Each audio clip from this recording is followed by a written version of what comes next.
Anong kabobohan to? Anong kabobohan to? Sabihin nyo. Napansin ko lang, no?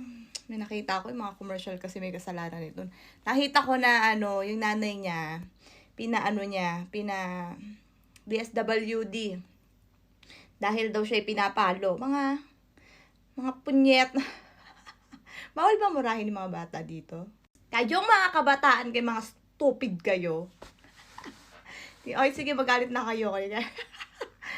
Alam nyo kung bakit ang titigas na mga mukha nitong mga to. Kulang to sa garote. Oo, sa totoo lang. Itong mga itong mga kabataan ngayon. Kulang yan.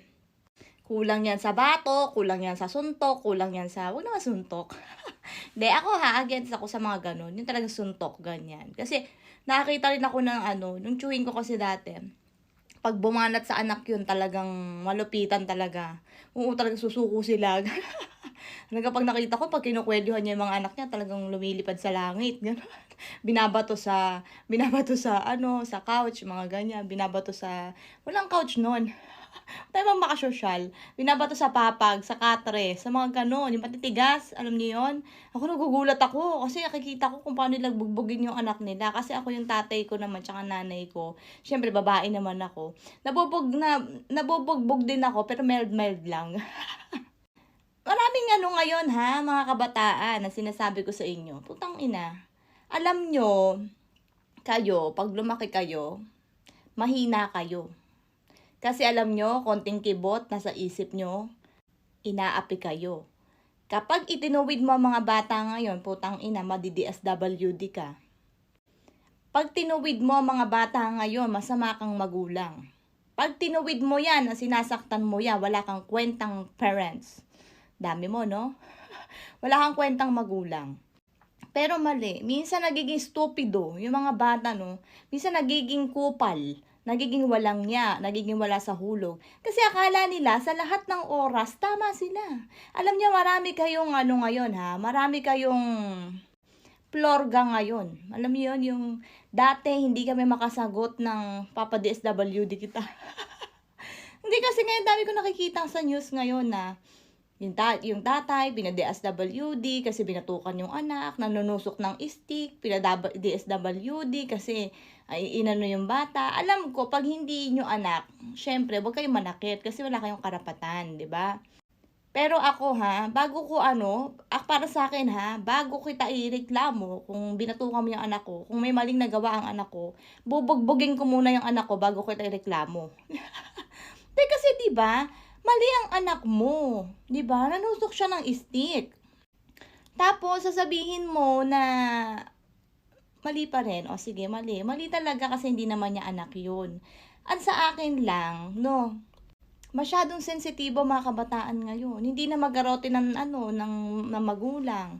Ang tatay kapag binanata ng anak, DSWD, saan pa ang power? Paano pa makikinig? Ito, take note hindi ko nila lahat. Pero maraming kabataan, ang sobrang kapal ng muka, ang tigas ng ulo. Yung kahit sabihan mo ng, anak, mahal na mahal kita, anak, wag mong gawin yan. Anak, putang inay, makinig. Lalo na pag napasama yan sa mga taong kupal, yung mga hindi mo naman mababantayan yan 24 oras.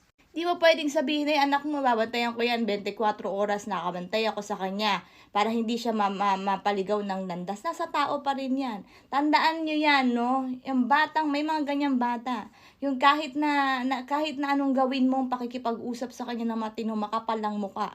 Totoo to totoo to. Masaktan na lahat ng magulang na masasaktan. Ang mga bata ngayon, pansin nyo, lahat na lang sa kanila issue. Kaya konting kibot ang mga kabataan ngayon, mahina. Konting kibot, umiiyak. Konting kibot, nagpapakamatay. Konting kibot, tumatalon sa ilog.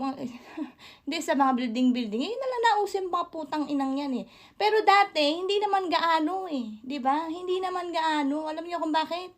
Narinig sa paligid, tinotolerate. Eto kung sa mental ng pag-uusapan, hindi ko yan kinukundina kasi isa ko sa mga tinamaan yan. Sasabihin ko talaga na mahirap kontrolin ang sarili kapag alam mo yun, kapag may iniisip ka, naapektuhan ka sa mga bagay-bagay, ganun.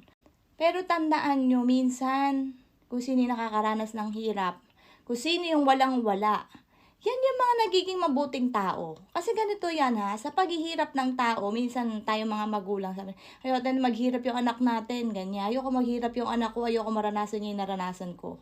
Pero sa totoo lang ha, kapag ka ang bata nakaranas ng maraming hirap, nagiging mabuting tao. Hindi ko alam. Siguro, hindi ko alam talaga. Hindi, pero totoo to.